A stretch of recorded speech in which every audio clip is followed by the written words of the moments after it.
So hello guys, welcome to our YouTube channel. आशा करता हूँ आप सभी अच्छे होंगे, अपना ख्याल रख रहे होंगे।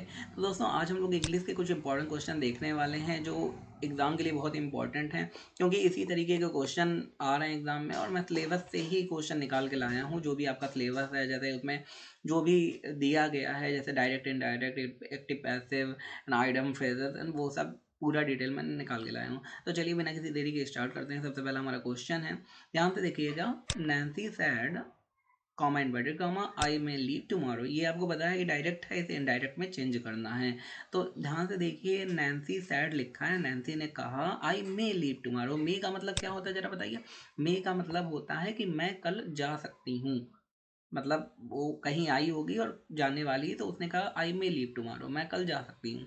तो इसे जब इनडायरेक्ट में बनाते हैं तो हम लोग क्या करते हैं, हम लोग नैन्सी सैड का नैन्सी सैड ही लिखेंगे, कॉमा इन्वर्टेड कॉमा हटा के दैट लगा देते हैं। तो अब देखिए, कॉमा इन्वर्टेड कॉमा हटा के दैट कहाँ लगाया गया, यहाँ भी लगाया गया भाई, यहाँ भी लगाया गया। अच्छा, यहाँ पे देखिए आस्क्ड लिखा है। तो जब वो कह रही आई में लीव टुमारो, मैं कल जा सकती हूँ, तो वो कुछ पूछ तो रही नहीं है, तो फिर आस्क्ड यहाँ होगा नहीं, हटा देंगे। और Nancy informed me to leave tomorrow, ये इन्फॉर्म्ड यहाँ लगा सकते हैं, बिल्कुल सही है। लेकिन आप यहाँ देखेंगे कि Nancy informed me to leave tomorrow, Nancy ने मुझसे कहा कि कल चले जाओ।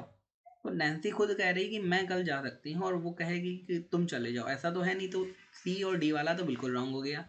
अब बचे दो। नैन्सी सैड दैट, तो आई जो लिखा है यहाँ पे, आई को कन्वर्ट करेंगे नैन्सी के अकॉर्डिंग। नैन्सी एक लड़की है तो क्या हो जाएगा, शी हो जाएगा। तो दैट के बाद शी लगाया। उसके बाद मे का जो होता है, उसका जब डायरेक्ट का इनडायरेक्ट बनाते हैं तो माइट हो जाता है, माइट भी लिख दिया। लीव भी का लीव भी सही है, तो यहाँ पे तो दोनों ए बी दोनों सही है। ये इसके लीव के बाद यहाँ पे लिखा द नेक्स्ट डे और यहाँ पे लिखा टुमारो। तो यहाँ पे कौन सा करेक्ट होगा, तो यहाँ पे द नेक्स्ट डे वाला सही हो जाएगा। जब हम लोग बनाते हैं तो यहाँ हम लोग टुमारो को नेक्स्ट डे में कन्वर्ट कर देते हैं। जैसे यहाँ पे लिखा है कि Nancy sad that she might leave the next day, Nancy ने कहा कि वो दूसरे दिन जा सकती है। तो यहाँ पे टुमारो की जगह नेक्स्ट डे में कन्वर्ट कर दिया जाता है। ये आपको रूल्स में है, आपको पता होना चाहिए। आगे देखते हैं, क्वेश्चन दिया है कि Rohan dash the movie before he read the review. तो मोहन मूवी, क्या मूवी देख चुका था, जब उसने रिव्यू पढ़ा उसके पहले वो मूवी देख चुका था। तो यहाँ पे क्या हो जाएगा, रोहन वॉच्ड, वॉचेस, रोहन देखता है, वॉचेस सिंपल प्रेजेंट टेंस है, ये तो होगा नहीं, क्योंकि रोहन मूवी देखता है रिव्यू पढ़ने से पहले, ऐसा तो नहीं होगा। रोहन हैव वॉच्ड होगा, या फिर हैड वॉच होगा, या was watching. Rohan was watching the movie before he read the review, ये भी नहीं होगा। यहाँ पे कोई मीनिंग नहीं निकल रहा है, रोहन मूवी देख रहा था रिव्यू पढ़ने के पहले, ऐसा भी नहीं लिखा है। नो, रोहन हैव वॉच्ड होगा। रोहन हैव वॉच्ड का मतलब क्या है, ये प्रेजेंट परफेक्ट टेंस है, हैव लगा है और वर्ब की थर्ड फॉर्म। मतलब रोहन रिव्यू पढ़ने से पहले मूवी देख चुका है, वो भी नहीं होना चाहिए। देख चुका था निकल रहा है, तो हैड वॉच्ड होगा, पास्ट परफेक्ट टेंस होगा यहाँ पे। तो Rohan had watched the movie before he read the review, तो ये हमारा आंसर सही हो जाएगा। आप लोग इसी में लगा के आएंगे। आगे देखते हैं, क्वेश्चन दिया गया है I dash this book since morning. तो यहाँ पे क्या हो जाएगा, आपने कभी सेंटेंस पढ़ा होगा या ऐसे सेंटेंस आप खुद ही यूज़ करते होंगे अपनी डेली लाइफ में, कि भाई आई के साथ क्या लगेगा, I had been reading, I has been reading, I had have had read, या फिर शैल बी रीडिंग। तो जब भी आपने पढ़ा होगा आपको पता होगा, जब हम लोग बोलते हैं तो हम लोग क्या कहते हैं, I has been reading this book since morning, या आई हैड बीन रीडिंग। तो ये दोनों तो नहीं होंगे, ये तो आपको कंफर्म, आपको समझ में आ गया होगा। हैव हैड का कोई मतलब नहीं, शैल बी का कोई मतलब नहीं है यहाँ पे। तो इन दोनों में आपको अगर कंफ्यूजन होगा, तो आई हैड बीन, मैं जो बुक है पढ़ चुका था, तो ये नहीं होगा।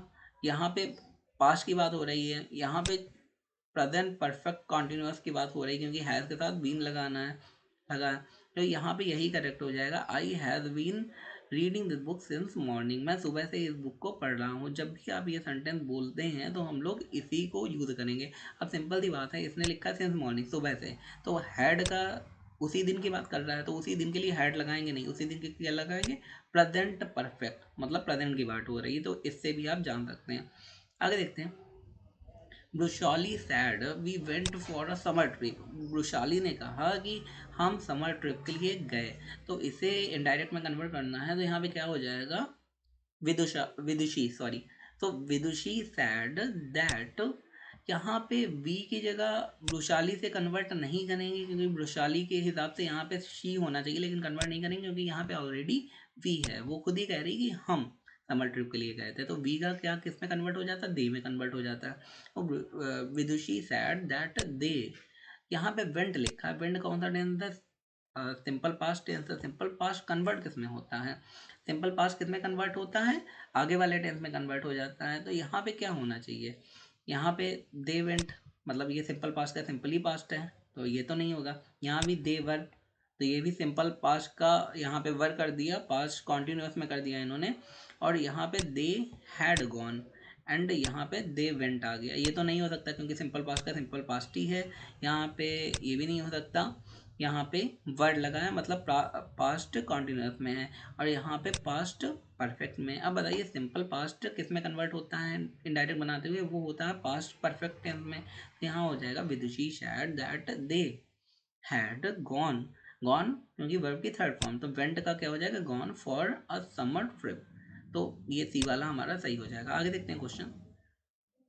Dash of the two sister is married, ये थोड़ा डिफरेंट एंड इंटरेस्टिंग क्वेश्चन है कि of the two sister is married, यहाँ पे दो सिस्टर मैरिड हो चुकी हैं, तो इसके लिए क्या लगाएंगे, both of the two sister is married, every of the two sister is married, each, या फिर एनी। तो यहाँ पे लिखा है, इससे सेंटेंस आपको समझ में आ रहा होगा, इज मैरिड बोथ, मतलब दोनों सिस्टर मैरिड हो चुकी हैं। लेकिन यहाँ पे देखो एवरी तो लगा नहीं सकता, कोई मीनिंग नहीं निकल रहा है। एनी से भी कोई मीनिंग नहीं निकल रहा है, एनी माने कोई, मतलब इसमें तो दोनों सिस्टर मैरिड हो चुकी हैं, इसकी बात हो रही। तो यहाँ पे बोथ लग सकता है क्या, बोथ यहाँ पे नहीं लग सकता क्योंकि यहाँ पे इज लगा है, बोथ लगने के लिए यहाँ पे आर होना चाहिए था। तो बचा क्या, each of the two sister is married, जब इज लगा है तो यहाँ पे ईच लगाना जरूरी हो जाता है, बोथ नहीं लगाएंगे। तो ये थोड़ा आपको सिंपल सा लॉजिक लगाना है और एग्जाम में आप क्वेश्चन कराएंगे अगर आपको रूल पता होगा कहाँ क्या लगना चाहिए। आगे देखते हैं, क्वेश्चन दिया है, we should inform dash of them, we should inform many of them, every of them, few of them and all of them. ये तो सिंपल है, सिंपल सी बात है, we should inform all of them, हमें उन सबको इन्फॉर्म करना है, तो यहाँ पे ऑल लगाते हैं। फ्यू, एवरी, मैनी यहाँ पे नहीं लगाते हैं। आगे देखते हैं, I am going out tonight, Manisha said, Manisha ने कहा मैं आज रात बाहर जा रही हूँ। तो यहाँ पे डायरेक्ट का इनडायरेक्ट बनाएंगे, तो हम लोग क्या करेंगे, मनीषा सैड का मनीषा सैड ही रहेगा, यहाँ पे आगे लिख देंगे, और उसके बाद दैट लगाएंगे।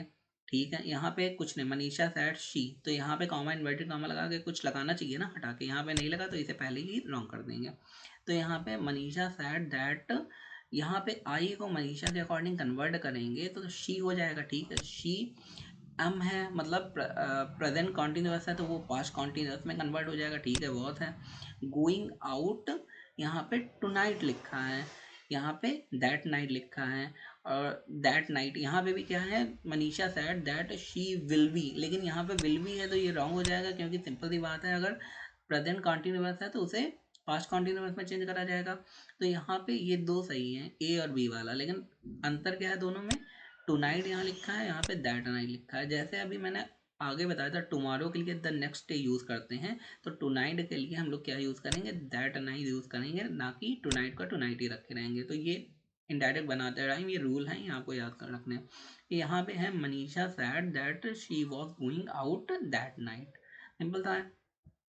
आगे देखते हैं, neither of the paintings dash sold, उनमें से कोई पेंटिंग सोल्ड नहीं हुई। तो neither of the painting have been sold, were sold, are sold, या वॉज सोल्ड। तो यहाँ पे क्या हो जाएगा, नीदर ऑफ द पेंटिंग क्या हो जाएगा, वर सोल्ड, या फिर are sold and was sold. तो यहाँ पे जो है नीदर की बात कर रहे हैं, नीदर माने कोई भी पेंटिंग सोल्ड नहीं हुई है, यहाँ पे नीदर ऑफ द पेंटिंग।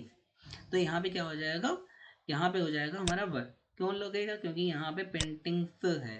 ठीक है, नीदर लगा है वो मैं मान रहा हूँ, लेकिन यहाँ पे पेंटिंग्स है तो यहाँ पे वर्ड लगाएंगे कि कोई भी पेंटिंग सोल्ड मतलब बिची नहीं। आगे देखते हैं, identify the meaning of the item seeing eye to eye, आँख से आँख मिला के देखना, उसका मतलब क्या होता है, एग्रीइंग विद समवन, ये आइटम जो आपके में आते हैं, ट्रीटिंग समवन विथ रिस्पेक्ट, आई आँख से आँख मिला के देखना मतलब बड़ी रिस्पेक्ट देना दूसरे को, या फिर दूसरे के हाँ में हाँ मिलाना, या फिर paying close attention to something someone is saying, या फिर बड़ा ध्यान से सुनना दूसरे की बात, या आइडेंटिफाई अ माइनर मिस्टेक, छोटी छोटी गलतियाँ निकालना। तो सीइंग आई टू आई का मीनिंग होता है एग्रीइंग विथ समबडी, किसी की बात से एग्री करना, तो उसे हम लोग फ्रेज या आइटम में कहते हैं सीइंग आई टू आई।